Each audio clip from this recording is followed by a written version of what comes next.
금요일 출발 성공투자 후반부로 이어가서 개장 준비로 들어가 보겠습니다. 오늘 화이트데이인데요. 달달한 수익으로 이어질 수 있을까 좀 기대를 해봅니다. 지금 미장은 어두웠지만 장 마감하고 나서 나온 예산안과 관련된 내용들은 또 긍정적인 업데이트가 들려오면서 나스닥 선물 낙폭을 빠르게 줄여가고 있습니다. 간밤 코스피 야간 선물 지수도 상승으로 거래를 마쳤거든요.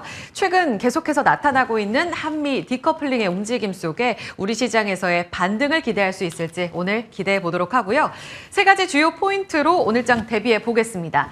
미국 S&P 500 지수가 종가 기준으로 조정 국면에 들어가 있는 상황입니다. 최근에 코스피가 2600선까지 다시 목전까지 도전을 하면서 한미 디커플링 움직임을 나타냈습니다. 말씀드린 대로 간밤의 흐름이 다시금 미장 마감하고 나서 긍정적으로 업데이트되고 있기 때문에 우리 시장의 기대감 풀어보도록 하고요. 더불어서 이 푸틴의 휴전안, 이 밀당이 계속되고 있는 상황이죠. 지금 일단은 원칙적으로 찬성한다라는 이야기가 들리기는 했는데요. 다시 한번 방산주에 힘을 실어줄 뉴스로 해석할 수 있을지 이 부분 체크해 봐야겠고요. 또 연준의 금리 인하는 6월 재개 가능성이 커졌습니다. 금리 인하 대표 수혜주인 바이오 종목들 어떤 종목들을 봐야 할지 리포트 준비했습니다. 먼저 첫 번째로는 미증시 지금 나스닥은 이미 고점 대비 10%가량 이번 주에 빠졌죠. 지금 보시는 차트는 S&P 500 지수입니다. 500개 종목들을 다 합친 인덱스가 지금 고점 대비 10%가량 간밤 기준으로 빠져 있는 상황입니다. 지난 연초 기준으로는 6,200선, 거의 6,150선까지 도달이 됐었는데요. 간밤의 장중 저점으로는 5,500선까지 내려앉은 모습, 고점 대비 10% 빠진, 그러니까 기술적으로는 영락 없는 조정권에 진입해 있는 상황입니다.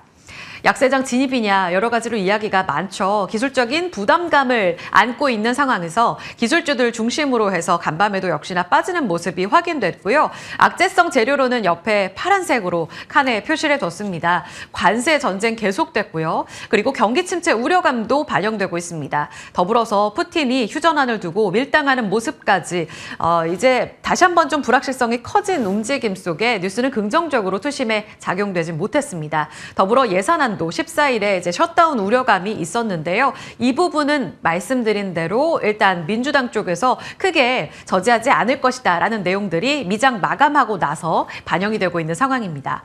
그나마 긍정적이었던 건 어제 살펴드렸던 CPI 물가지표에 이어서 간밤 발표됐던 생산자 물가지수 PPI까지도 예상을 하회하면서 안도하는 모습들, 그러니까 물가가 치고 올라가지는 않고 있어서 계속 다운되고 있어서 금리 인하 가능성을 자극하고 있다는 점은 그나마 긍정적인데 투심을 이끌어내지는 못했습니다. 좀 복잡하죠. 지금 차트 보고 계시는 거는요. 한국은행에서 집계하는 뉴스 심리지수입니다. 최근 우리 시장은 미국 시장 대비로 굉장히 커플링하지 않고 동조화되지 않는 모습 속에 비교적 선방하는 모습을 보였었거든요. 그런데 어제 기준으로 봤을 때 다시금 2600선에 도달 못하고 이번 주 내내 다시금 꺾이는 모습이 확인되고 있습니다. 그리고 동시에 보고 계시는 이 뉴스 심리지수도 지금 꺾여 있는 모습을 꼬리쯤에 확인하실 수가 있는데요. 이 부분은 경제지표에 한 달, 두 달 정도 선행하는 지표입니다. 주가지수는 이보다 더 선행을 하게 되죠. 그런 측면에서 봤을 때 지금 계속해서 하락하게 될 경우에는 우리 국내 경제 지표들이 4월, 5월에는 다소 악화될 가능성까지도 반영이 되고 있는 건데요. 이 지수를 결정짓는 게 뭐냐. 지금 트럼프와 탄핵 국면으로 볼 수가 있겠습니다. 다시금 이번 주에 관세 전쟁이 격화되고 있는 모습이죠. 좋아졌다가 다시금 악화됐다가 이런 상황들이 번복되고 있고요. 게다가 이 대통령 탄핵 국면도 다시금 변동성이 커진 움직임 속에 이번 주에는 심리가 악화되고 있는 모습들을 보이고 있다. 그래서 심리 지수도 꺾였고 지수도 현재 좀 부진한 상황으로 인식하시면 될 것 같습니다. 다만 긍정적인 포인트도 있죠. 어제 상법 개정안 본회의 통과가 됐고요. 3월 중하순쯤에는 탄핵 국면도 이제 정점을 정말 통과할 가능성이 높아지고 있습니다. 그래서 불안 요인은 서서히 완화될 가능성이 커지고 있고요. 다만 미국의 데이터 민감도는 커질 심산이 있습니다. 그래서 이 부분을 감안해 봤을 때 지표는 계속 따라가 보셔야겠고요. 우리 자체적인 내부 악재를 소화하게 된다면 뉴스 심리 지수와 함께 지수도 다시금 고개를 들어 2600선에 도달할 것인가 확인이 필요할 겁니다. 자, 한미 디커플링 움직임 속에 관세 일지는 계속 업데이트가 되고 있습니다. 이 부분은 우리 시장에 어느 정도의 면역력을 보여주다가도 매번 올라가게 되면 다시금 상단을 막는 악재성 재료로 작용하고 있는데요. 업데이트된 내용들 전해드립니다. 트럼프 쪽에서는 상호 관세 제협상 없을 거야 라면서 다시 못을 받고 있는 상황이죠. 그리고 EU 쪽에서 굉장히 보복 관세를 강하게 때리고 있습니다. 미국산 위스키에 우리 보복 관세 하겠다. 그랬더니 트럼프 쪽에서는 너네 와인 경쟁력 있지? 여기에 200% 관세 우리 부과할 거야 라고 이야기를 하고 있습니다. 계속 치고받는 갈등은 이어지고 있는 상황. 4월 2일 상호 관세를 앞두고 한 달 동안의 잡음은 지속될 가능성이 높습니다. 그래서 오늘도 관세 무풍지대에 관심을 가져야 하는가, 대안이 될 수 있는 종목들입니다. 관세 민감도가 낮아질 때에는 실적이나 개별 호재에 좀 집중하는 모습을 보이다가도 여지없이 관세 리스크가 커질 때에는 이런 대안주들이 시장에서 선방을 하기 마련입니다. 조선 방산 계속해서 주도주 역할을 해줄 수 있을지, 그리고 엔터가 최근 주춤했었는데요. 고개를 들 수 있을지 보셔야겠고요. 여기에 더불어서 실적이라는 경쟁력이 있는 미용 쪽으로까지 신고가 랠리 이어질지 확인 필요하겠습니다. 어제 시간의 거래소 메디톡스가 실적 발표하고 올랐다는 점도 참고로 말씀드립니다. 푸틴의 휴전한 밀당은 어떻게 받아들여야 될까요? 사실 어느 정도는 예상을 했을지 모릅니다. 젤렌스키 그리고 미국에서 광물 협정 이제 다 준비됐다라는 이야기 속에 이제 공은 푸틴에게로 넘어갔는데 사실 쉽진 않을 거라는 내부 내용들이 있었습니다. 세부 내용안을 봤을 때 푸틴이 만족할 만한 사안들이 부족했다라는 평가 때문이었죠. 그 때문에 이 같은 이야기가 다시금 번복됐고요. 뉴스 나온 것 보면 뉴욕타임즈에서는 푸틴이 트럼프의 눈치를 보면서 휴전을 최대한 늦추려 한다라는 뉴욕타임즈의 보도도 있었습니다. 이런 내용을 감안해 봤을 때 우리가 기대하는 휴전은 또다시 늦춰지는가? 그렇다면 재건의 시계도 다시금 이벤트성으로 접근할 때가 왔는지, 더불어서 계속해서 힘받고 있는 방산주는 신고가 업사이드가 더 열리는 것인지 확인 필요하겠습니다. 또 방산. 어제 현대로템과 하나에어로스페이스 정말 펄펄 끓는 주가를 확인하셨습니다. 현대로템이 이틀 전에 10만 원을 처음으로 뚫어냈거든요. 근데 어제 안착했습니다. 사상 최고가 랠리를 보여주고 있는 현대로템이 이제 방산의 새로운 대장이다라는 평가까지 이어지고 있습니다. 하나에어로스페이스는 기존 대장주였었죠. 이번 주에는 주간으로 한 3%가량 흔들렸었는데요. 어제 보란듯이 70만 원을 돌파하면서 현대로템을 뒤따라가고 있습니다. 증권가에서 보는 목표가는 80만 원 그 넘어 100만 원까지 나오고 있는 상황. 그래서 지금 비교 차트 준비해드렸고요. 아직은 키 맞추기가 명확하게 이어지진 않고 있습니다. 과연 그 강자는 누구의 승자로 이어지게 될지가 궁금한데요. 현대로템은 이번 주간의 승자로 나타나고 있고요. 이번 주간 하나에어로스페이스는 확실히 흔들렸습니다. 지난해만 놓고 봤을 때는 하나에어로스페이스가 100%의 상승을 보이면서 현대로템 86% 상승을 치고 올라가는 모습을 보였고요. 이번 연간으로 봤을 때도 하나에어로스페이스가 단연 강한 모습을 보여주고는 있거든요. 여기서 현대로템이 치고 올라오게 될지. 가장 강력한 모멘텀은 폴란드라는 협력 관계에 있습니다. 그런 측면에서 강자다라는 이야기가 나오고요. 더불어서 중동 쪽에 본격적인 이 수주 마케팅이 들어가게 되면서 올해 매출 인식까지도 이어질 것이다라는 게 현대로템을 바라보는 증권가의 호평 시각입니다. 게다가 또 하나의 매력이 있다면 작년에 그래도 하나에어로스페이스보단 덜 올랐잖아 라는 이야기들이 나오고 있죠. 그래서 조금 덜 부담스러운 프리미엄, 밸류에이션을 감안해 봤을 때 현대로템은 아직은 여력이 남아있다라는 의견도 함께 나오고 있습니다. 반면 하나에어로스페이스의 경우에는 조금 부담스러운 상승률이 있긴 한데 증권가에서는 압도적으로 최선 호주로 꼽고 있습니다. 지방방산 있죠. 하나오션에 지분 매입해서 해양방산 있죠. 결국은 이 완벽한 포트폴리오를 이길 강자는 없을 것이다 라는 이야기가 나오고 있는 이유입니다. 더불어서 하나에어로스페이스와 함께 올해 들어서 한화시스템도 달려가는 모습이었는데요. 이쪽으로 이제 열 화상기 이렇게 납품하는 기업인 엣지 파운드리에 대해서도 오늘 오늘 증권가의 호평이 함께 나왔더라고요. 엣지파운드리는 덜 알려진 종목인데 최근 방산주들의 신고가 행진에 뒤따라가는 모습을 보여주고 있습니다. 잠깐 차트가 나온다면 확인해 볼 수 있을까요? 이 부분도 함께 확인해 보도록 하죠. 지금 뒤에 나오고 있네요. 어제 같은 경우에는 소폭 빠지면서 거래를 마치는 모습이었었는데요. 신고가 움직임이 우상향 패턴을 그려가고 있습니다. 최근 고점에서 하나그룹주들이 조정받으면서 같이 살짝 쉬어가는데 한화그룹주의 급등 시세가 나오게 된다면 한화시스템과 함께 연결고리가 있는 엣지파운드리도 같이 지켜보시죠. 자, 넘어가겠습니다. 연준의 금리 인하 6월 가능성이 낮아졌던 게 연초 분위기였었어요. 이때만 해도 미국 경기가 괜찮아라는 이야기 속에 금리 인하 가능성이 3회에서 1회까지 훅 줄어들었습니다. 그런데 최근 다시 경기 침체가 고개를 들고 있고요. 트럼프가 일시적으로 침체를 또 용인하겠다는 이런 이야기까지 나오면서 이렇게 되면 금리 인하가 빨라지지 않을까 하는 기대감까지 같이 나오고 있습니다. 빠르면 6월 인하를 재개할 거다. 금리 인하 재개가 6월에 가장 처음으로 이뤄질 가능성이 높은데요. 25bp 인하 가능성이 이번 주에만 지표를 소화하면서 10%가량 높아진 상황입니다. CME 패드워치 계속 따라가 볼 건데요. 이런 가능성이 높아질수록 금리 인하와 궤를 그리고 있는 금리 낮아질 때마다 자극받는 바이오, 성장주들 움직임 같이 체크가 필요하겠습니다. 지금 보시는 건 코스닥 제약 지수인데요. 최근 들어서 시장에 아웃퍼폼하지도 언더퍼폼하지도 않고 있습니다. 딱 코스닥 지수를 같이 따라가는 모습을 보여주고 있는데요. 이 완벽한 커플링 속에 우리가 기대하는 건 금리가 낮아지면 코스닥의 제약 지수가 아웃퍼폼하는 그림이겠죠. 지금 유한양의 리포트 준비했습니다. 오늘 오전에 NH투자증권에서 리포트를 새롭게 내놨고요. 최근 이 바이오 대형주들이 영 길을 펴지 못하고 있습니다. 삼성 바이오로직스 지금 110만 원 뚫고 나서 쉬고 있죠. 셀트리온도 20만 원 뚫나 했는데 딱 박스권에 갇혀 있습니다. 올해부터는 합병 모멘텀과 함께 기대할 요인들이 많다고는 하는데 여러 가지로 길을 못 펴는 움직임 속에 유한양행도 대표 이벤트인 렉나자의 매출 기대감이 있거든요. 이 부분과 관련해서 봤을 때 본격적으로 매수를 기대할 시기라는 이야기가 나오고 있습니다. 결국은 이 신약 가치가 반영될 때 어느 정도의 매출이 잡힐지 몰라서 이 밸류에이션을 산정하기가 참 어려운데요. 여기에 대해서 NH투자증권은 긍정적으로 기대해 볼 수 있는 숫자를 명확하게 내놨습니다.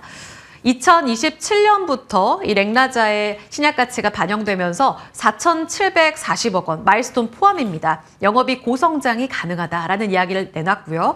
렉나자 매출은 길게 봤을 때 2030년대에는 47억 달러까지 고성장이 가능하다는 의견도 내놓고 있습니다. 지금 옆에 차트까지도 참고가 되고 있는데요. 영업가치 11조 원, 신약가치 5천억 원 포함해서 밸류에이션 산정해봤을 때 24배는 비싼 구간이 아니다라고 이야기하고 있고요. 현재 지금 차트 옆에 나오고 있는데요. 12만 원대 머물러 있는 상황이죠. 중장기적으로 밸류 하단에 위치하고 있는 이 주가 차트 옆으로 길게 놓고 보시면 거의 횡보입니다. 그런데 NH투자증권에서는 16만 원까지 지금 신규 리포트를 내놓은 건데요. 상승 여력은 32%가량 열려 있는 상황입니다. 자, 렉나자의 모멘텀을 감안해 봤을 때 본격적으로 재평가가 이뤄질 시기일지 바이오 종목을 고른다면 어떤 포인트에 지금 집중해야 할 때인지 지금부터 자리 옮겨서 지금 개장 전 동시효과 구간에 전략 세워보겠습니다.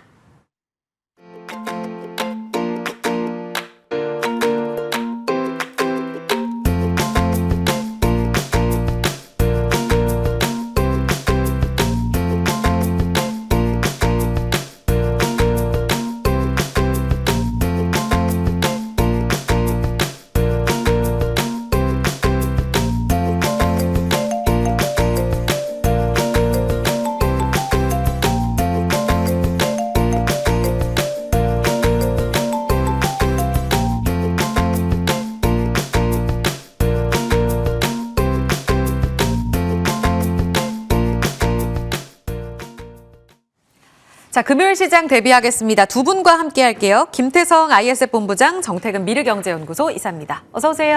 네, 반갑습니다. 네, 안녕하세요. 네, 나스닥 기준으로 봤을 때 간밤에 미시장 정규장에선 분위기가 안 좋았었는데요. 나스닥 선물도 분위기가 점차 좋아지고 우리 코스피 야간 선물 지수도 상승 마감하지 않았습니까? 정태근 이사님, 한미 디커플링을 기대한다면 다시금 우리 시장 도약을 기대할 수 있는 때인가요?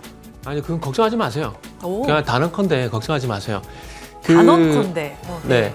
시장이 만약에 지금 미국 증시 영향을 받았다라면은 저 개인적으로는 이미 2,400포인트 아래로 가 있어야 정상이라고 생각이 듭니다.